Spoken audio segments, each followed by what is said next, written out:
ஐயனார் துணை சீரியல்ல அடுத்த வரை பேசல்ல வானத்தை இருந்துட்டு மறுபடியும் வீட்டில் இருக்கிறவங்க எல்லாருக்கும் ஃபோன் பண்ணிட்டு இருக்காங்க.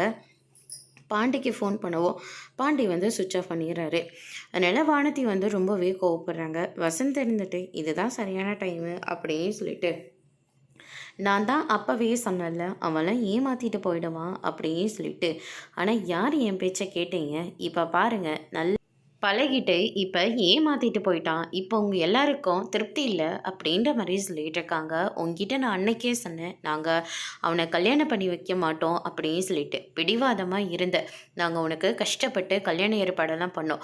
அவன கல்யாணம் பண்ணிட்டு போயிருந்தேன்னு கூட சந்தோஷமா இருந்திருப்ப. பேங்க்ல வேலை பார்க்குறவன். மாசான கை நிறைய சம்பளத்த வாங்கியிருப்பான். தேவையில்லாம உன் வாழ்க்கைய நீயே கெடுத்துக்கிட்ட அப்படின்ற மாரி சொல்லிக்கிட்டு இருக்காங்க. அடுத்த நிமிஷமே பாண்டி வந்து நிற்கிறாங்க. வானத்தை இருந்துட்டு பாண்டியை போய் கட்டி பிடிக்கிறாங்க. நீ வரலன்னு சொல்லிட்டு இவங்க ஆளுக்கு தப்பு தப்பாக பேசிக்கிட்டு இருக்காங்க.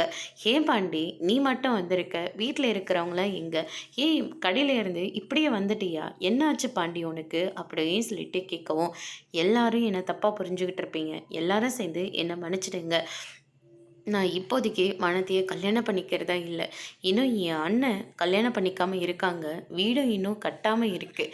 வீட்டு வேலையெல்லாம் முடிச்சுட்டு எங்கள் அண்ணனுக்கு கல்யாணத்தை பண்ணி வச்சுட்டு கண்டிப்பாக நான் வானதியை கல்யாணம் பண்ணிக்கிறேன் அப்படின்ற மாதிரி சொல்லிட்டு அவரு பாட்டு கிளம்பி போயிடுறாங்க. இதை கேட்டோன்னே மொத்த பேரும் வந்து ஷாக் ஆகுறாங்க. அதோட பிரம முடிச்சிருக்காங்க.